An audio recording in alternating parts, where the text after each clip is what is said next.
Hoje com o pastor Joseph Prince. Pronto para a palavra? Eu vou falar de algo que só os crentes têm, que é chamado a fé de Deus, o tipo de fé de Deus. Diga, o tipo de fé de Deus. Muitos que crescemos em igrejas que falam da fé, ouvimos a respeito desse ensinamento, sobre como usar a fé. Sem fé é impossível agradar a Deus. Agora mesmo, neste auditório e em todos os outros lugares onde estão nos assistindo, enquanto assistem, agora mesmo, se alguém tem fé em Deus, Deus deixa de lado todos aqui e olha para aquela pessoa. A fé é atrativa para Deus. A fé atrai a atenção de Deus. Você entende isso? Você pode ter muitas fraquezas na sua personalidade, áreas na sua vida que você não está bem. Como uma mulher que tinha um fluxo de sangue. Ela quebrou a lei para estar no lugar público e tocar nas vestes de Jesus. E Jesus olhou para ela e disse, sua fé a salvou. Não a impediu de receber. Por isso a fé é a forma mais alta de santidade para com Deus. Deus gosta da fé mais do que qualquer outra qualidade. A Bíblia diz, tomando o escudo da fé com o qual podereis apagar todos os dardos inflamados do maligno. Vou falar de fé e como a fé na área espiritual amarra as forças do diabo. O diabo quer que você fique na atmosfera dos sentimentos. Você sente, se não sente, não é real. Você vê, se não vê, não é real. Se você não pode tocar, não é real. Ele quer que você fique na área do sentimento, dos 5 sentidos. Deus nos quer na atmosfera da fé. Enquanto está na atmosfera da fé, o diabo é derrotado. Mas se ele leva você aos seus sentidos, você é derrotado. Você me escuta? Não estamos ensinando fé como as pessoas da nova era. Não falamos do poder de acreditar, do poder da sua fé, não importando em que você acredita. É simplesmente o poder da fé, mas não é isso, não é. O objeto da sua fé é importante. Se essa cadeira tem defeitos, mesmo sendo de uma boa marca, digamos que ela esteja quebrada, alguns parafusos faltam. Você acredita que ela é uma boa cadeira, pode aguentar seu corpo, mas ela tem problemas. Sua fé não vai impedir você de cair se sentar nela. Quantos entendem? Se você crê que a cadeira é boa e que você pode se sentar, a sua fé é o fundamento daquilo que você espera, diz a palavra de Deus. O fato é esse, meus irmãos, se eu achar que se eu tocar nessa caixa de som vou ser curado, alguns dizem que isso é autossugestão. Não importa, na verdade, eles dizem o que você acredita. Eles dizem que se alguém acredita de fato que essa caixa de som vai curar, a pessoa vai ser curada. Então tente. Nada vai acontecer. Não é somente fé, mas em quem você tem fé? É em quem você acredita. Posso ter um amém? Por outro lado, queremos aprender como a fé opera. É mais simples do que imagina. É mais fácil do que você imagina.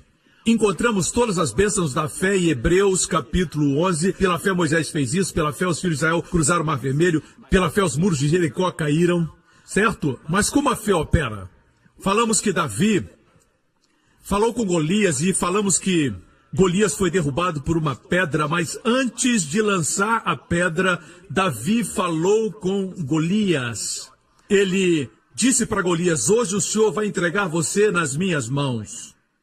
Davi em nenhum momento pensou, e se eu lançar essa pedra e errar? Davi tinha fé, ele disse, hoje o Senhor vai entregar você nas minhas mãos. Quando os filhos de Israel cercaram os muros de Jericó, certo? Josué os liderou. Antes dos muros caírem, Josué disse, gritem, porque Deus vos entregou a cidade. No passado, entregou. Gritaram antes dos muros caírem. Isso é fé. Olhamos para eles e falamos, mas foi Josué, foi Davi, mas eu sou ninguém. Mas a Bíblia diz que você é crente, você crê em Cristo, você tem a mesma fé que eles tinham. Olha aqui, 2 Coríntios 4. E temos, portanto, diga temos. Temos, portanto, não tentando ter. E temos, portanto, o mesmo espírito de fé que Davi tinha, que Moisés tinha, que Abraão tinha. Nós temos o mesmo espírito, a fé não é uma fórmula. A fé é o espírito, e o espírito é contagiante, ele pode se espalhar. Traga a uma sala alguém cheio de fé, e toda a atmosfera vai se encher de fé. Da mesma forma, se alguém está deprimido, está cheio de muito medo e temor, entra numa sala e apresenta 1001 razões porque você não pode, também contagia.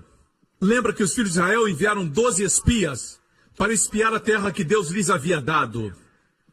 Não foi ideia de Deus, foi iniciativa deles, certo? Mas Deus permitiu e eles enviaram os 12 espias à terra e depois de espiarem por 40 dias, eles voltaram. 10 deles disseram, nós não podemos entrar porque existem gigantes muito altos e muralhas muito largas. E somos muito pequenos. 2 deles, Josué e Caleb que não envelheceu. Então Caleb e Josué disseram, nós somos capazes de tomar a terra. Vamos invadi-la e possuí-la. Porque a segurança deles não existe, eles serão pão para nós. E os 10 quiseram apedrejar Josué e Caleb, o mesmo acontece hoje, não gostam de pessoas positivas. A maior parte da nação acreditou naqueles 10 espias, que eram maioria. E Deus se entristeceu, deu para sentir a voz de tristeza de Deus quando ele disse para Moisés, Moisés, todo esse povo que não creu que podia entrar na terra, como eles falaram, farei a eles. Então o Senhor disse, mas meu servo Caleb tem um espírito diferente. Ele tem um espírito diferente. Eu quero que Deus olhe para a nossa igreja e diga assim, aquela mulher lá, ei Gabriel, ela tem um espírito diferente. Aquele homem lá tem um espírito diferente.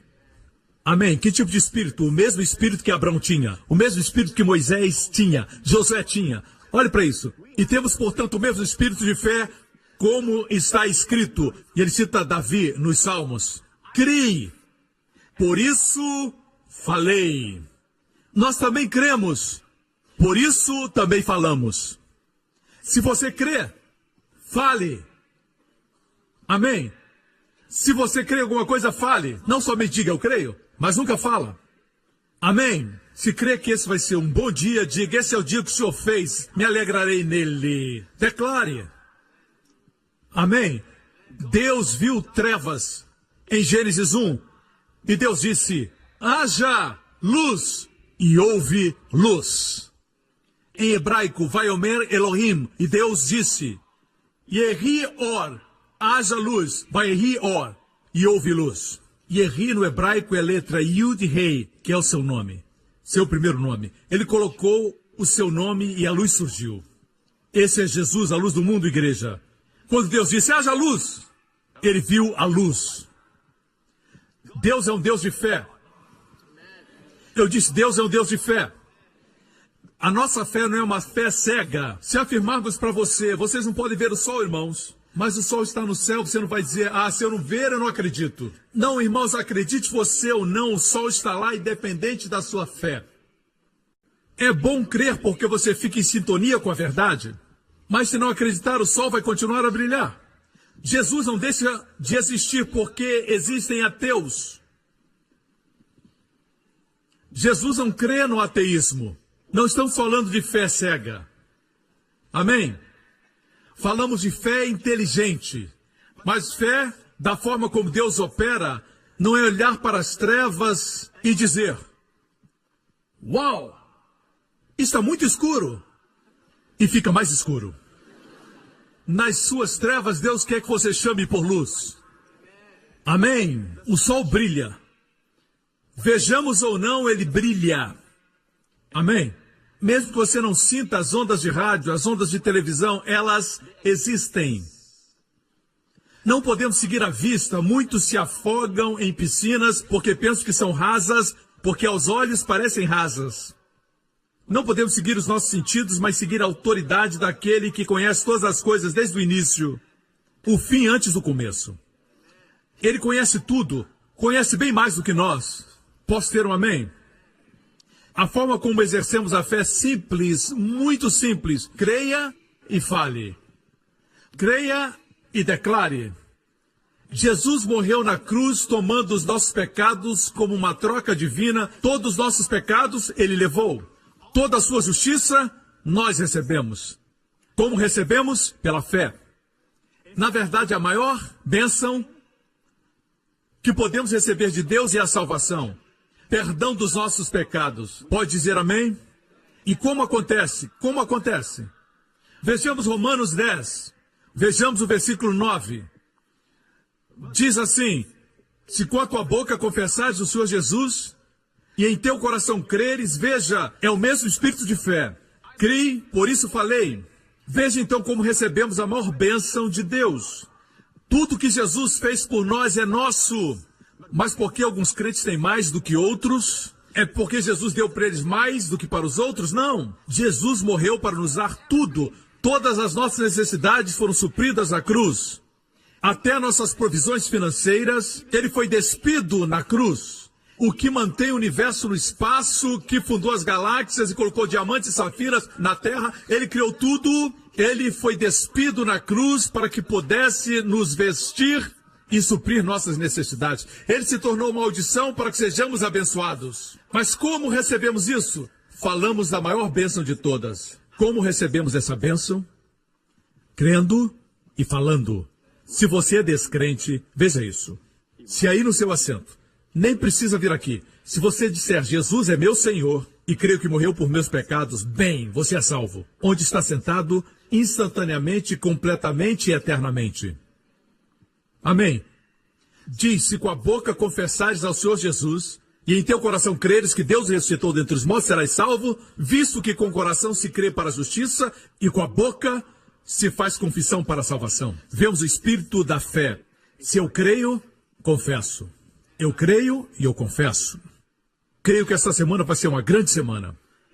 Creio que a proteção de Deus estará comigo, com meus filhos. Eu estarei no lugar certo na hora certa. E o mosquito que transmite a doença vai estar no lugar errado na hora errada. Amém. Onde for, terei o favor de Deus. Quando começa a falar assim, você exercita a fé. E Deus gosta disso. Deus gosta disso. Sem fé é impossível agradar a Deus. Me escuta, igreja. Vejamos então o modus operandi da fé. Vou deixar você saber de algo. Eu compartilhei isso há algum tempo atrás, mas é importante repetir. É uma história verídica de um grupo de meninos que estavam numa yeshiva, uma escola judaica, bem jovens, talvez de 7, 8 anos de idade, e o rabino, o ancião, estava dizendo para eles da bênção da longevidade, que eles poderiam chegar a ter 100, 120 anos. E ele disse, eu vou abençoar vocês agora com a bênção da longevidade para que vocês cheguem aos 120 anos. Quantos acreditam que isso vai acontecer? E o menino disse, amém. E o rabino levantou sua mão e disse, que vocês vivam até os 120 anos. E somente aquele menino disse, amém. Amém quer dizer, assim seja. Amém. Aleph Mem Nun. É da raiz fé em hebraico. A palavra fé em hebraico é emuná. Vem da palavra amém. Amém significa, sim, eu creio que isso é para mim. Se os outros não creem, Deus eu creio. Isso atraía a atenção de Jesus. Quando alguém tinha esse tipo de fé, ele deixava os outros, mesmo que fossem mais santos. Ele deixava os outros de lado e olhava para aquele que tinha fé. Me escutam, irmãos. O menino disse amém. Muitos anos se passaram. O menino agora havia se tornado um ancião. E o último dos seus colegas de classe estava morrendo. E aquele menino que agora já havia se tornado um ancião, foi visitar aquele seu amigo. E se lembraram de quando estavam naquela classe e do rabino. E o que estava acamado disse, eu me lembro quando ele nos abençoou. Nós zombamos de você, todos os outros zombaram dele quando ele disse amém. Riram e disseram, você acredita mesmo que vai vir até a cidade? E o último amigo que estava morrendo disse, nós zombamos de você. Agora você é o único que vai ficar vivo. E aquele ancião viveu quase 120 anos. Isso é verídico. Amém? Todas as vezes que você diz amém, o mundo não entende o que você está falando. É linguagem do céu. Jesus disse, eu sou o amém, o fiel e verdadeiro. Com Deus não existe o talvez. Deus é definido e certo. Por isso você não pode dizer, talvez eu seja salvo, talvez não seja, ninguém sabe. Deus não gosta disso. Essas coisas foram escritas para que saibais que tens vida eterna. Deus não gosta de pessoas duvidosas. Quando Deus diz algo, por exemplo, se eu disser para a Jéssica, Jéssica, semana que vem vamos ao zoológico, ok? Sexta, depois das aulas, levo você ao zoológico. Jéssica vai se preparar e planejar tudo para aquele momento. Ela confia no que seu pai falou. E se chegar o dia e ela não se preparar, eu vou dizer, Jéssica, o que aconteceu? Ela vai dizer, você realmente ia me levar para o zoológico? Eu não tinha certeza se você ia ou se não ia. Porque você mentiu no passado, não sabia se você estava mentindo ou dizendo a verdade. Ser um insulto para minha integridade. Quanto mais Deus, eu posso falhar, você também. Mas Deus não pode mentir. Minha Bíblia não diz que ele não mentirá. Inferindo que ele pode, mas não vai. Mas a minha Bíblia diz que ele não pode mentir. Algumas coisas Deus não pode fazer. Ele não pode mentir. Não pode enganar. Mesmo sendo todo-poderoso. Aí reside nossa segurança. Ok? Um dia Jesus estava caminhando com seus discípulos. Marcos, capítulo 11. E no dia seguinte, quando saíram de Betânia, teve fome. E vendo de longe uma figueira que tinha folhas. Diga, tinha folhas. Deixe-me dizer algo sobre as figueiras em Israel. Lá existem muitas variedades de figueiras. As figueiras em Israel, durante o inverno, no outono e no inverno, perdem suas folhas. E no tempo da primavera, em março, novas folhas brotam. Quando as folhas aparecem, você sabe que os figos irão aparecer em 6 semanas depois. Começará o período dos figos. Mas veja, Jesus tinha fome, demonstra a sua humanidade, certo? Totalmente Deus, totalmente homem. Vendo de longe uma figueira que tinha folhas, foi ver se nela acharia alguma coisa. E chegando a ela não achou senão folhas, porque não era tempo de figos. E Jesus falando disse à figueira, nunca mais coma alguém fruto de ti. E os seus discípulos ouviram isso. Ele falou alto. Existem teólogos liberais. Sabe quem são os teólogos liberais? Estão nos seminários, mas não acreditam no nascimento virginal e nem milagres. Eles são chamados liberais. Um teólogo liberal, num seminário, é uma história verídica. E ele disse, não foi um grande milagre para Deus abrir o Mar Vermelho. Porque o Mar Vermelho que Moisés e os filhos de Israel passaram só tinha 2 pés de profundidade. E o menino lá atrás disse, Senhor, por favor. O milagre é então ainda mais surpreendente. Ele disse por quê? Deus fez com que o exército dos egípcios se afogasse em 2 pés de água. Homens se declarando sábios se tornaram tolos. Querem prender Deus na sua lógica. Eu sou grato porque tenho um Deus que, apesar de conhecer muito sobre ele agora, eu não conheço como ele deve ser conhecido. Você também não. Por isso ele é Deus. É impossível adorar alguém que eu conheço completamente. Me tornaria maior do que Deus. Graças a Deus, ele é maior do que a minha lógica. Ele deixou um livro para que o conhecêssemos. Amém? Esse teólogo liberal disse, por que Jesus amaldiçoou a figueira quando não era tempo de figos? Ele estava faminto, veio a figueira e só encontrou folhas. Quer dizer que a estação de figos viria, mas não era tempo ainda. E ele amaldiçoou a figueira. Esse teólogo liberal disse, Jesus foi injusto. Homens querem ser sábios. O que você não entende é isso. Os árabes dizem que mesmo antes da figueira dar frutos, nasce um figo verde. Nasce um pré-figo. O figo é muito doce, suculento, com muitas sementes dentro. Às vezes centenas, às vezes milhares. Eles têm a cor arroxeada. Veja aqui figos maduros. São de cor roxa, mas antes são verdes. São verdes. E os fazendeiros árabes chamam isso tash. Se soletra T-A-Q-S-H. Quer dizer, 6 semanas depois, virão os frutos maduros. Os frutos virão. Mas agora tem algo verde que cresce preso no tronco, chamado de taksh, certo? Pelos árabes. Jesus gostava de ficar na cidade de Betânia e de Betfagé. Betfagé quer dizer casa dos figos verdes. São os primeiros frutos maduros antes da estação dos figos. Eles são comestíveis. os fazendeiros árabes pegam e comem aqueles frutos. 6 semanas antes dos frutos maduros, tem um fruto que é comestível. Alguns pensam que são muito espertos, criticando a palavra, mas nem sequer foram a Israel. Jesus sabia que essa árvore ilustrava a profissão de fé do homem, a religiosidade. Tem folhas, se tem